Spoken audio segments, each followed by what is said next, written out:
France ఈ రోజు మనం ఫ్రాంకెన్స్టైన్ మూవీ ఎక్స్ప్లెనేషన్ చూడబోతున్నాం. ఓపెన్ చేస్తే నార్త్ ఆర్కిటిక్ లో 1857లో సినిమా స్టార్ట్ అయ్యింది. ఇక్కడ కనిపిస్తున్నాడే తాత, ఈయన పేరు యాండర్సన్. ఈయన టీమ్ తో కలిసి ఎక్స్ప్లోరేషన్ చేయడానికి వచ్చాడు.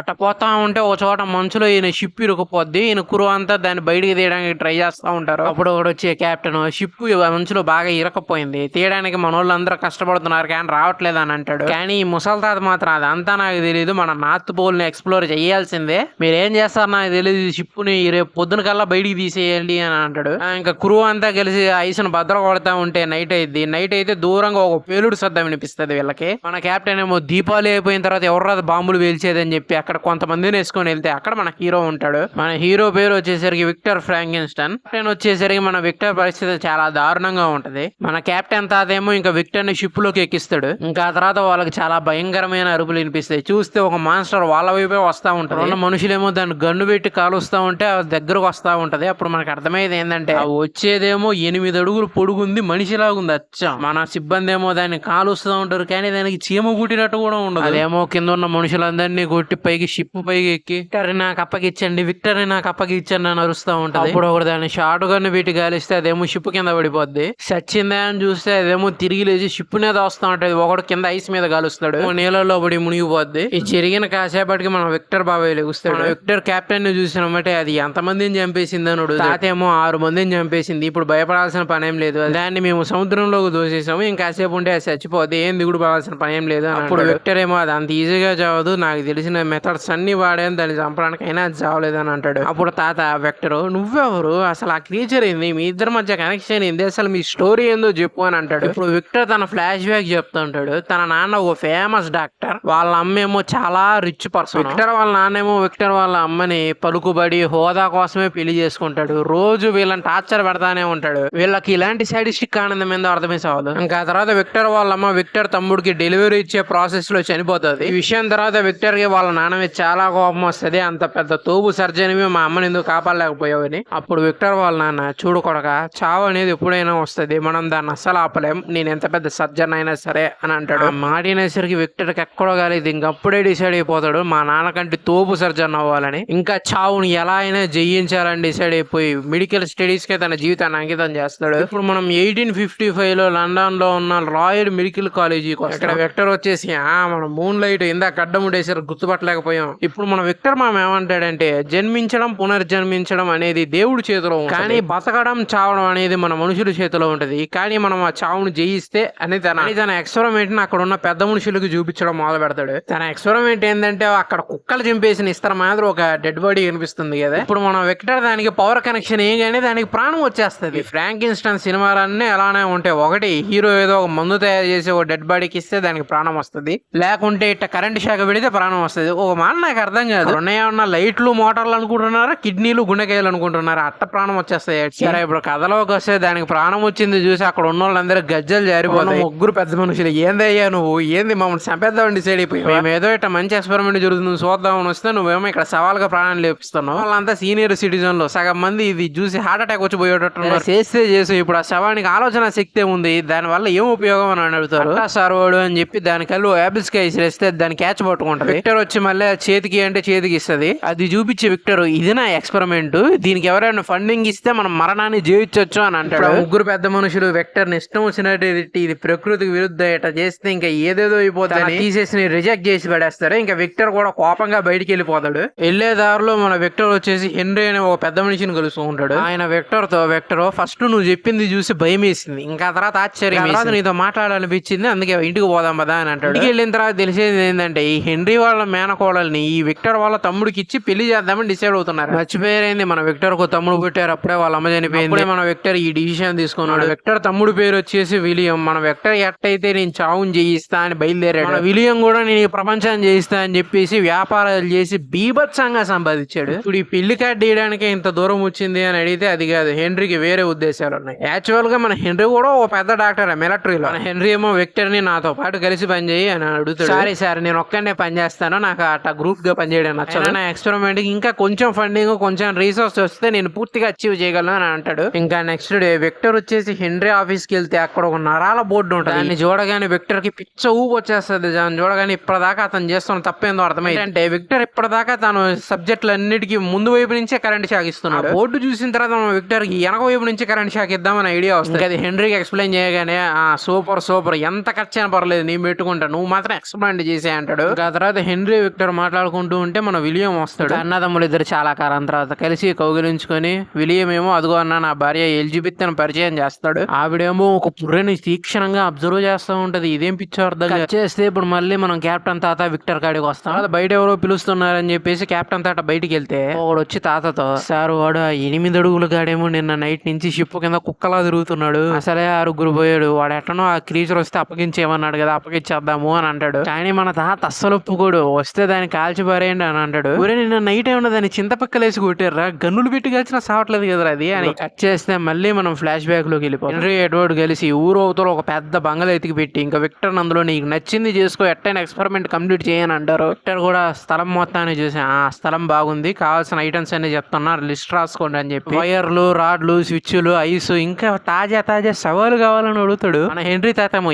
ఏం దిగులేదు, పక్కనే యుద్ధాలు జరుగుతూ ఉంటే కావాల్సినంత మంది చచ్చిపోతారు, కావాలంటే ఎగ్జిక్యూషన్ జరిగిన తర్వాత సవాలు ఖాళీగానే ఉంటాయి అవి కూడా తీసుకో అని అంటాడు. అదేందో పక్కన షాప్ లోనే కోళ్ళను కోస్తుంటారు, కావాల్సిన లెగ్ పీసులు తెచ్చుకో అన్నట్టు చెప్తుంటారు. ఇంకా ఆ తర్వాత విక్టర్ మామ నిజంగానే ఎగ్జిక్యూషన్ జరిగే చోటుకి వెళ్ళి అక్కడ మనుషుల కాళ్ళు ఎట్ట ఉన్నాయి కోళ్ళ సంతకు వచ్చినట్టే బిహేవ్ చేస్తూ ఉంటాడు. చూస్తా ఉంటే విక్టర్ కి ఎలిజబెత్ కనిపిస్తుంది. అంటే ఎలిజబెత్ ను ఫాలో అవుతా వెళ్ళిపోతాడు. ఊరే అది తమ్ముడిగా పోయే పెళ్ళాం రా. కానీ మన విక్టర్ మామకి తన మీద ఎక్కడో ఫీలింగ్స్ ఇది కానీ విలియం గాడికి తెలిస్తే గుండెకిపోతాడు. అట్టనే తన వెనకాలే చర్చి లోపలికి వెళ్ళిపోతాడు. అట్ట తనకు కనిపించకుండా ఒక బాక్స్ లోకి దూరతాడు. ఎలిజబెత్ ఆ బాక్స్ కాడికి వచ్చి ఫాదర్ అని అంటది. యాక్చువల్ గా మన విక్టర్ మామ చర్చికి సంబంధించిన ఫాదర్ ఉండే బాక్స్ లో కూర్చున్నాడు. ఎట్టయితే మనం పూజారులతో బాధలు చెప్పుకొని పరిష్కారం అడుగుతామో ఇక్కడ కూడా అట్ట ఫాదర్ ఒక బాక్స్ లో కూర్చొని ఉంటాడు. మనం ఆ ఫాదర్ కి బాధ చెప్పుకుంటే ఆ ప్రభుడిని క్షమించాడు పో అని అంటాడు. ఎలిజబెత్ ఏమో మన విక్టర్ తో తన తప్పులన్నీ చెప్తా ఉంటది. ఇంకా ఫాదర్ ఒక తప్పు చేశాను ఏంటమ్మా అని అడిగితే అది నాకు కాబోయే భర్త వాళ్ళ అన్న గురించి అని చెప్పింది. విక్టర్ ఏమో అతని మీద మనసు పారేసుకున్నావా అని అడుగుతాడు. అట్లాంటిది ఏం లేదు, వాడు పెద్ద ఎదవ సైకోనా ఎంత గబ్బుగాడు అంటే ఒక అమ్మాయిని చర్చి వరకు ఫాలో చేసే అంత గబ్బుగాడు అని చెప్పింది. మనోడికి కూడా అర్థమైపోయి తలుపు తెరుస్తాడు. ఇంకిద్దరు కలిసి ఒక రెస్టారెంట్ కి వెళ్తారు. ఇద్దరు మాట్లాడుకుంటూ నా కాడ కొన్ని బుక్స్ ఉన్నాయి దేని గురించో చెప్పుకో అని అడిగింది ఎలిజబెత్. ఏమన్నా లవ్ స్టోరీకి సంబంధించిన పుస్తకాలని అడుగుతాడు. కానీ అక్కడ ఎంటమాలజీకి సంబంధించిన పుస్తకాలు ఉంటాయి. అంటే మన ఎలిజబెత్ ఎంటమాలజీ స్టూడెంట్. అంటే మన ఎలిజబెత్ బొద్దింకని చూసి భయపడే రకం కాదు, బొద్దింకని తీసి కోసి దాని లోపల బ్లడ్ వైట్ కలర్ లో ఎందుకు ఉంది అని స్టడీ చేసే స్టూడెంట్. ఇంకిద్దరు కాసేపు చట్టా పట్టాలు వేసుకుని డాన్సులు వేస్తారు. ఇంకా తర్వాత ఎడ్వర్డ్ ఏమో తన అన్న కోసం ల్యాబ్ రెడీ చేస్తా ఉంటే తమ్ముడు నాకు ల్యాబ్ మొత్తం రెడీ చేయొచ్చు ఫోన్ చేయని అంటాడు. అప్పటిదాకా ఏం చేస్తారంటే ఎలిజబెత్ తో కలిసి బయట చట్టా పట్టాలు వేసుకుని తిరుగుతూ ఉంటాడండి యాదవప్ప.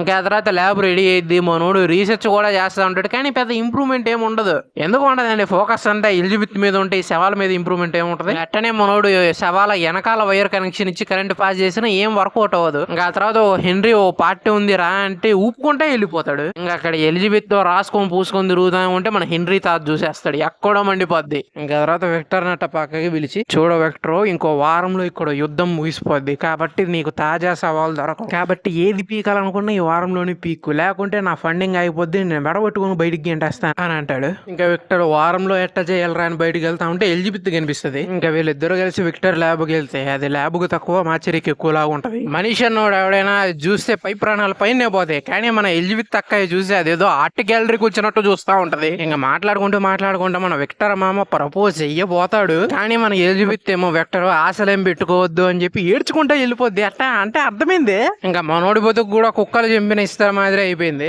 ఇంకా బాత్రూమ్ లో స్నానం చేస్తా ఉంటాడు. ఇప్పుడు నాకు తెలిసిన పెద్ద మనిషి అన్నట్టు గొప్ప ఆలోచనలన్నీ ఇప్పుడు బాత్రూమ్ నుంచే వస్తాయని. అట్టనే మన విక్టర్ కూడా ఏదో తట్టి అట్టనే బాత్రూమ్ నుంచి బయటికి వెళ్ళి అద్దం ముందు ఈపి మీద చేపెట్టుకుని చూసుకొని అట్టనే ఆ శవం దగ్గరికి వెళ్ళి కొంచెం మార్చి కనెక్షన్ ఇచ్చి షాక్ అయ్యే గానీ ఇంకా ఇది లెగిచేస్తుంది. అంతే విక్టర్ కి పిచ్చ ఊపు వచ్చేసి యుద్ధ మైదానానికి వెళ్ళి బాగా కండబట్టిన వాళ్ళని తెచ్చుకొని తర్వాత ఒక్కొక్కడి నుంచి కాళ్ళు, చేతులు, కళ్ళు, గుండెకాయ నరాలు అన్ని కలిపి కుట్టేస్తాడు. ఒరే నాకు అర్థం కాకూడదు అది బాడీ అనుకుంటున్నారా బట్టలు అనుకుంటున్నారా? అదేదో ఆడోళ్ళు బట్టలు కుట్టుకోవడానికి ఫాలు లైనింగ్ కలిపి కుట్టినట్టు కుట్టేశాడు. చివరికి మనం ఫస్ట్ లో చూసిన 8 అడుగుల గాడిద గాని అయితే రెడీ చేశాడు కాబట్టి ఇప్పుడు దానికి పవర్ అయ్యాడు. ఇప్పుడు వీడికి పవర్ వేయడానికి ఏ జనరేటర్ తీసుకోవాలంటే అంత అవసరం ఏం లేదు. ఉరుములు మెరుపులతో భారీ వర్షం ఆహా టైం సెట్ అయిందని ఇంకా దానికి సెటప్ చేయడానికి రాడ్లు రెడీ చేస్తుంటే ఇప్పుడు హెన్రీ వచ్చి పోకిరికి రేంజ్ ట్విస్ట్ రివీల్ చేస్తాడు. అసలు ఇప్పటిదాకా మన హెన్రీ ఎందుకు విక్టర్ కి హెల్ప్ చేసాడు అంటే మనోడు క్యాన్సర్ ఉంది, కొంతకాలం ఉంటే హెన్రీ చచ్చిపోతాడు. అందుకే మన విక్టర్ కి ఇట్లాంటివన్నీ చేయడానికి ఒప్పుకున్నాడు. కాబట్టి ఇప్పుడు హెన్రీ విక్టర్ తో ఈ ఎక్స్పెరిమెంట్ నా మీద చేసి అని అంటాడు. నీ పెచ్చనాయలు ఈ ముక్కేదో ముందే చెప్పుంటే ముందు నీ క్యాన్సర్ ని క్యూర్ చేసేటోళ్ళం కదా. ఎంత సవాళ్ళకి కరెంట్ ఇస్తుంటే ఎలక్ట్రీషియన్ అనుకున్నావా, డాక్టర్నే నేను కూడా. ఇప్పుడు నీ మీద చేసిన ఏరుకోవడానికి ఎముకలు కూడా మీకు బూడిదైపోతాయి అంటూ మన విక్టర్ ఏమో ఆ రాడ్లు పెట్టి కరెంట్ షాక్ కి రెడీ చేస్తా ఉంటాడు. మన హెన్రీ ఏమో విక్టర్ గారిని బతిమలాడుతూ ఉంటాడు, నన్ను బతికించరా అని. మన విక్టర్ ఏమో నా వల్ల కాదురా బాబు, నువ్వు ఏదో ముందే చెప్పుంటే ఏదైనా చేసేవాళ్ళని, ఇప్పుడు అసలు కుదరదు నేను బతికించడం అని అంటే. ఇది మన హెన్రీకి ఎక్కడో మండి మన విక్టర్ గారిని కొడుతూ లైట్నింగ్ రాడ్ ని కూడా పక్కన పడి ఇంత డబ్బులు ఖర్చు పెట్టింది నీ చేత ఇది తినడానికి అని చెప్పేసి కొడతా ఉంటే కొట్టేటికి వాడి కాలు జారి వాడే టవర్ పై నుంచి కింద పడి తలబొడి చచ్చిపోతాడు. ఇంకా మన విక్టర్ అదేం పట్టించుకోకుండా మొత్తం రెడీ చేస్తాడు. అనుకున్నట్టుగానే మెరుపు వచ్చి మన 8 అడుగుల గాడి మీద వాడి మీద పెట్టిన లైట్లు మినుకు ఉంటూ వెలుగుతాయి, కానీ మూమెంట్ ఏమి ఉండదు. గాడేమో లేవరా అని చెప్పి సిపిఆర్ చేస్తాడు, కానీ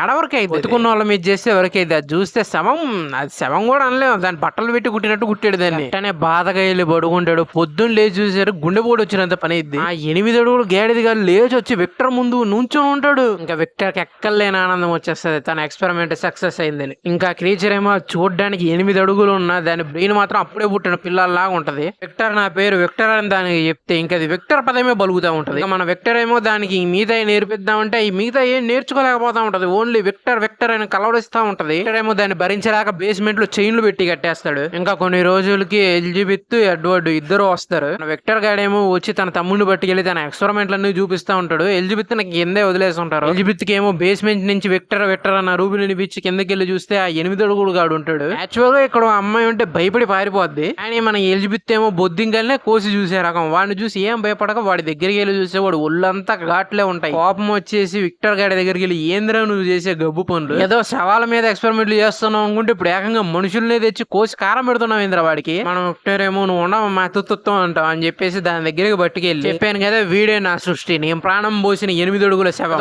సేఫ్టీ కోసమే చైన్లు పెట్టి కట్టి పెట్టాను, వీడికి హీలింగ్ ఫ్యాక్టర్ ఉంది, సూపర్ స్ట్రెంత్ ఉంది, కానీ బుద్ధే లేదు. సేపు విక్టర్ అని అంటుంటే ఇంకప్పుడు వాళ్ళు కూల్ అవుతారు. ఇంకా నైట్ ఎలిజబెత్ ఏమో తన పేరు నేర్పించడానికి ఆ క్రీచర్ కి వివచ్చంగా ట్రై చేస్తాను. తన వల్లగా పైకి వెళ్తుంటే విక్టర్ గాడి తగిలి నన్ను రిజెక్ట్ చేసావు, నాలో లేనిది నీకు ఆ క్రీచర్ లో ఏం నచ్చింది అని తడతాడు. ఎలిజబెత్ ఏమో తూని బతుకు చేయడానికి తిట్టేసి నెక్స్ట్ డే మార్నింగ్ పొద్దునే బట్టలు సర్దుకొని వెళ్ళిపోతారు. విక్టర్ గారేమో హెన్రీని చంపింది 8 అడుగులు గాడిది గాడే అని చెప్పేసి వాడి మీదకి దోసేస్తాడు. ఇంకా మన ఎడ్వర్డ్ ఏమో చంపేరా దాన్ని అంటే విక్టర్ ఆ టవర్ అంతా పెట్రోల్ పోసి దాని దగ్గరకు వచ్చి నువ్వు విక్టర్ కాకుండా ఇంకో పదం చెప్పి నేను వదిలేస్తానంటాడు. ఇప్పుడు అది ఎలిజబెత్ అనేసరికి ఇంకే మాత్రం ఆలోచించకుండా దాన్ని మీకు మంటల్లో వదిలేసి వచ్చేస్తాడు. 10 అడుగులు వేసిన తర్వాత ఏంద్ర మనం చిన్నప్పటి నుంచి చావుని చేయించాలని కలాలు గాని ఆఖరికి జయించి అమ్మాయి వల్ల ఈగో క్లాసెస్ వచ్చి దాన్ని వదిలేయడం అని చెప్పి కాపాడదామని పోతే పెద్ద బ్లాస్ట్ అయిపోయి ఆ టవర్ అంతా కూలిపోద్ది. విక్టర్ ఏమో పక్కకి వెళ్ళి పడిపోతాడు. మనం కెప్టెన్ తాత కాడికి వస్తాం. ఇప్పుడు ఏకంగా అది కెప్టెన్ క్యాబిన్ లోకి వచ్చేస్తుంది. కెప్టెన్ కూడా చంపేస్తుంది అన్నప్పుడు విక్టర్ ఆగో కావాలంటే నా చంపు ఆ తాతను ఏం చేయకు అంటాడు. 8 అడుగులు కాడు వాడి కథ చెప్పడం మొదలు పెడతాడు. అబ్బో పెద్ద జాతర. విక్టర్ అంటే చెల్లిపోయిన తర్వాత మన 8 అడుగులు కాడు ఎట్టో కొట్ట బయటకు వచ్చేస్తాడు. ఇంకా అట్టనే అడవిలోకి నడుచుకుంటూ వెళ్తూ ప్రకృతి అందాన్ని జంతుజాలాన్ని ఆస్వాదిస్తా ఉంటే కొంతమంది వేటగాళ్ళు దాడి చేసేసరికి దగ్గరలో ఏదో ఇల్లు కనిపిస్తే అందులోకి వెళ్ళి దాక్కుంటాడు. ఆ ఇంట్లో ఓ ఫ్యామిలీ ఉంటది, ఒక కళ్ళు లేని ముసలాయన కూడా ఉంటాడు. ఆయన మనవరాలకి చదవడం రాయడం అన్ని నేర్పిస్తా ఉంటాడు. 8 అడుగులు గాడేమో ఆయన్ని సీక్రెట్ గా అబ్జర్వ్ చేస్తా ఉంటాడు. ఇంకా రాత్రి వేళల్లో వెళ్ళి వాళ్ళకి కావాల్సిన వంట చెరుకు సామాన్లు అన్ని తెస్తా ఉంటాడు. కాలానికి ఫ్యామిలీ అంతా బయటికి వెళ్ళి ఆ ముసలాయన్ని ఒక్కరిని ఇంట్లో వదిలేసి వెళ్తారు. అదే కరెక్ట్ టైం అనుకుని మన 8 అడుగులు గాడు వచ్చి వాడిని పరిచయం చేసుకుంటాడు. ముసలి తాతకు కూడా 8 అడుగులు గాడికి చదవడం రాయడం మాట్లాడడం అసలు మానవత్వం అంటే ఏంది, హ్యూమానిటీ అంటే ఏంది అని మొత్తం నేర్పిస్తా ఉంటాడు. తాతేమో ఒక రోజు అబ్బాయి నీ గతం ఏంది అసలు ఎవరు నువ్వు అని అడుగుతాడు. మన 8 అడుగులు గాడికి ఏమో అవును కదా నాకు ఒక గతం ఉండాలి, ఓ విక్టర్ ఒక ఫామ్ హౌస్ ఒక ఎలక్ట్రిక్ రాడ్ అయ్యే గుర్తొస్తాయి. 8 అడుగులు గాడేమో అవన్నీ గుర్తు తెచ్చుకొని ఆ టవర్ దాకా వెళ్ళి అక్కడ విక్టర్ వదిలేసిన నోట్ బుక్లు నోట్స్ అంతా ఉంటది. ఇంకా అక్కడే ఎలిజబెత్ ఎడ్వర్డ్ పెళ్లి కార్డు కూడా ఉంటది. అడ్రస్ చూసుకొని ఎలిజబెత్ వాళ్ళ ఇంటికి వెళ్ళిపోతాడు. చూస్తే ఆ రోజే ఎడ్వర్డ్ ఎలిజబెత్ వాళ్ళ పెళ్లి. మన విక్టర్ గాడేమో అన్న కాబట్టి దగ్గరుండి పెళ్లి చేయాలి. మన విక్టర్ శుభ్రంగా సూటు బూట్ వేసుకొని మంచిగా రెడీ అయ్యి పెళ్లి పనులు చూస్తే ఇంకా ఎలిజబెత్ ని కలుస్తాడు. ఏమో మా మామ చచ్చిపోవడానికి కారణం నువ్వే అని చెప్పేసి తిట్టి పంపించేస్తది. మా నోడు కోపంగా వాడి రూమ్ లో వస్తే అక్కడ 8 అడుగులు గాడు ఉండి హాయ్ విక్టర్ అంటాడు. అట్టనే కాసేపు మాట్లాడేసరికి విక్టర్ కి అర్థమైపోద్ది, ఒరే నువ్వు మాట్లాడడం అవన్నీ ఎప్పుడు నేర్చుకున్నావురా? సరే ఇప్పుడు నా కాడికి ఎందుకు వచ్చావు, రివెంజ్ తీర్చుకోవడానికి వచ్చావా థ్యాంక్ యూ అని చెప్పడానికి వచ్చావా? మన 8 అడుగులు గాడు ఎవరు ఊహించినట్టు నాకు తోడు కావాలని అడుగుతాడు. అది అనగానే మండిపోయింది, ఏంద్రా తోడు కావాలా చెప్పు, అమ్మాయి కావాలా అబ్బాయి కావాలా? అమ్మాయి అయితే ఇప్పుడు నీకు దానికి పెళ్లి చేసి మళ్ళీ ఇంక అదరా శోభనం చేసి ఇంక అదరా బారసాల ఎన్ని చేసేటోళ్ళ కనిపిస్తున్నారు నీకు ఎదవన్నారు ఎదవని తిడతాడు. 8 అడుగుగాడేమో అదంతా వద్దు నాలాగా ఇంకో క్రీచర్ ని తయారు చేస్తావా లేదంటే లేదంటాడు. నీతో నాకేం పని అని చెప్పి విక్టర్ గారిని అయితే ఇట్టడు ఫుట్బాల్ ఆడుకుంటది. ఇక్కడికి ఎలిజబెత్ రాగానే ఇక్కడ ఏం జరుగుతుందో అర్థం కాదు. సడన్ గా ప్రేమ వాతావరణం నిండిపోతుంది. ఎలిజబెత్ 8 అడుగులు గాడేమో కళ్ళల్లో కళ్ళు పెట్టి చూసుకుంటా, దగ్గరకు వచ్చి కౌగిలించుకుంటా. ఏందిరా ఈ జాతర మనకి. అసలు ఈ సినిమాలో వింత జంతువు అంటే ఇది ఎలిజబెత్. భయం లేదు పాలు లేదు. మన విక్టర్ గారేమో ఎలిజబెత్ అడ్డం జరుగుని గంతో కలిస్తే ఎలిజబెత్ అడ్డం వచ్చేసి బుల్లెట్ తగిలించుకుంటా. సౌండ్ ఎడ్వర్డ్ గాడు అందరూ వచ్చేసరికి ఇంకా ఎడ్వర్డ్ మిగతా వాళ్ళతో వేసి దాడి చేస్తే అది చేత్తో అట్ట అనేసరికి ఎడ్వర్డ్ గాడికి చావు దెబ్బ తగిలి మీ ఎలిజబెత్ ఎడ్వర్డ్ గాడిని కూడా పలకరించదు. ఆ 8 అడుగులనే కలవరిస్తుంది. 8 అడుగులు గాడ ఎలిజబెత్ తీసుకుని వెళ్ళిపోతాడు. ఎడిపోతాడో తెలియదు. మన విక్టర్ గాడు వాడి తమ్ముడిని కాపాడుకుందామని ట్రై చేస్తే వాడి తమ్ముడేమో ఆఖరి మాటల కింద ఒరే ఎదవన్నారు ఎదవ అది కాదురా మాన్స్టర్ నువ్వే అని చెప్పి చచ్చిపోతాడు. మన విక్టర్ గాడేమో దాన్ని చంపేస్తానని చెప్పి ఓ షార్ట్ గన్ ఎత్తుకొని పోతాడు. బుద్ధుంది ఐడికి అసలు. మన 8 అడుగులు గాడేమో ఎలిజబెత్ ను గుహలోకి పట్టుకెళ్తే వాళ్ళిద్దరు ప్రేమానురాగాలతో ఇంకట్ట సాగుతూ ఎలిజబెత్ చచ్చిపోద్ది. ఇంకా మన విక్టర్ గాడు వచ్చేసరికి ఎలిజబెత్ శవం కూడా ఉంటది. ఆ 8 అడుగులు గాని చంపేద్దాం అనుకుంటే 8 అడుగులు గాని విక్టర్ని పట్టుకుని 2 ఆప్షన్లు ఇస్తాడు. నాకు ఇప్పుడు తోడుని తయారు చేయి, ఇలా అంటే నువ్వు చచ్చిపో, అయ్యే నీకు ఇచ్చే ఆప్షన్స్ పో అని చెప్పేసి వదిలేస్తాడు. విక్టర్ కామె ఇంకా ఈ షార్ట్ గన్ తో పోనవద్దని మొత్తం దీపావళి సామాన్లు కొనుక్కుంటాడు. గన్నులు, డైనమైట్లు. దానికోసం అంటార్కిటికాలో చూస్తా ఉంటే అదే వచ్చేది. మనోడు షూట్ చేసిన దానికి ఏమైతే ఏం కాదు. ఒక డైనమైట్ ని ఎలిగించుకొని పట్టుకొని నీ వల్ల అయినంత దూరం పరిగెత్తరా అని ఇస్తుంది. మన విక్టర్ గాడేమో పారిపోతా ఉంటే ఆ డైనమైట్ పెరిగింది. కానీ మన 8 అడుగులు గడికి ఏం కాదు. మూవీ స్టార్టింగ్ స్టీవెన్ కాడికి వస్తామని మన కెప్టెన్ తాత వచ్చి విక్టర్ ని కాపాడే దగ్గరకు వస్తాం. మన విక్టర్ గాడేమో ఆ 8 అడుగుల గాడికి సమాపని చెప్పి ఇంకా అట్టేసి చచ్చిపోతాడు. ఇంకా మన 8 అడుగుల గాడు కూడా ఈ విక్టర్ గాడి కళ్ళు మూసి ముద్దు పెట్టేసి చివరికి షిప్ దిగిపోతా ఆ షిప్ ఒక తోవు దోసిపోతా. దెబ్బ కదా మంచులోంచి బయటకు వచ్చి సముద్రంలో పడుతుంది. ఇంక వీళ్ళిద్దరు కదా అయిన కెప్టెన్ తాతకి ఎందుకో ఇంటికి వెళ్ళాలనిపించి ఎవరో ఇంకా వెనక్కి తిప్పనరా బండి అంటాడు. ఇంకా దాంతో సినిమా ఊసిపోద్ది. ఇంకా అంతే ఫ్రెండ్స్, వీడియో నచ్చితే లైక్ చేయండి. ఇట్లా ఫన్నీగా ఎక్స్ప్లెనేషన్స్ కావాలంటే ఛానల్ సబ్స్క్రైబ్ చేసుకోవాలమ్మా.